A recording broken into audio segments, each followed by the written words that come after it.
Hello বন্ধুরা, আজ আমি তোমাদের কাছে নতুন একটা রেসিপি নিয়ে এসেছি। আজ আমি সোয়াবিনের মালাইকারি বানিয়ে তোমাদেরকে দেখাবো। এই মালাইকারি তৈরি করতে দেখো আমার কি কি লাগছে, তোমাদেরকে দেখো দেখিয়ে দিচ্ছি। তোমরা তো আগে চিংড়ি মাছের মালাইকারি করে খেয়েছো, কিন্তু আজকে তোমাদেরকে আমি সোয়াবিনের মালাইকারি করে দেখাচ্ছি।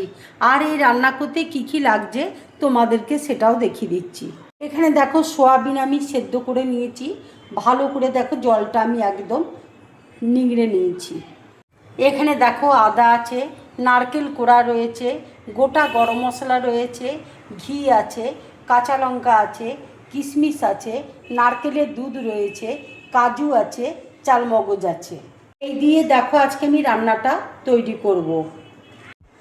কড়াইয়ে দেখো তেল দিয়েছি, তেল দেখো গরম হয়ে গেছে। এবার দেখো সোয়াবিনটা আমি তেলের মধ্যে দিয়ে দিচ্ছি। অল্প করে দেখো হলুদ দিয়ে দিচ্ছি,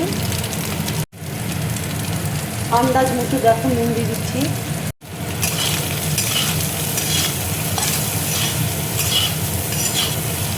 এবার দেখো মিক্সিতে আমি আদা দেখো বেটে নিচ্ছি, আদা, কাঁচা লঙ্কা, কাজু দিয়ে দিচ্ছি, চালমগজ দিয়ে দিচ্ছি, দিয়ে একসাথে সব আমি বেটে নেব। অল্প করে দেখো জল দিয়ে দিচ্ছি, দিয়ে বেটে নিচ্ছি। মশলাটা দেখো বাটা হয়ে গেছে। সোয়াবিন দেখো ভাজা হয়ে গেছে, এবার আমি তুলে নিচ্ছি। কড়াই দেখো তেল দিয়েছি, তেল দেখো গরম হয়ে গেছে। এবার আমি গোটা গরম মশলাটা দেখো দিয়ে দিচ্ছি। এবার দেখো বাটা মশলাটা দিয়ে দিচ্ছি। মশলা ধোয়া জলটা দেখো দিয়ে দিচ্ছি।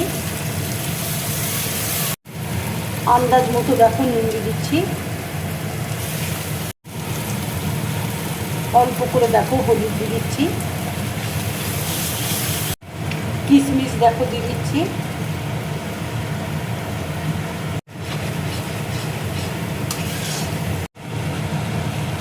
অল্প করে দেখো চিনি দিয়ে দিচ্ছি।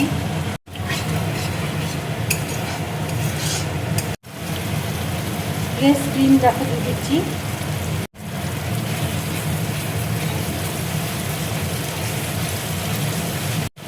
মশলা দেখো কষানো হয়ে গেছে, মশলা থেকে দেখো তেল ছেড়ে দিয়েছে।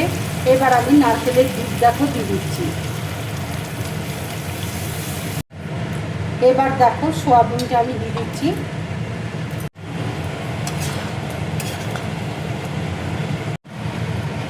এবার দেখো ঘি আমি দিয়ে দিচ্ছি।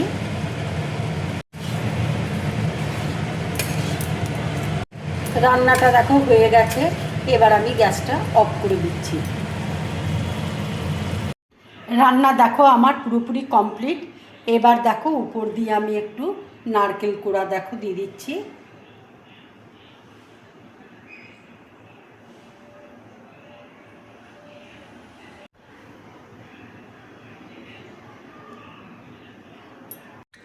সোয়াবিনের মালাইকারি রেসিপিটা যদি তোমাদের ভালো লাগে তাহলে লাইক করবে, শেয়ার করবে, আর ড্রিম ব্লগ চ্যানেলটাকে সাবস্ক্রাইব করবে। তোমরা বেশি করে কমেন্টস করবে, তাহলে আমার খুব ভালো লাগবে। নমস্কার।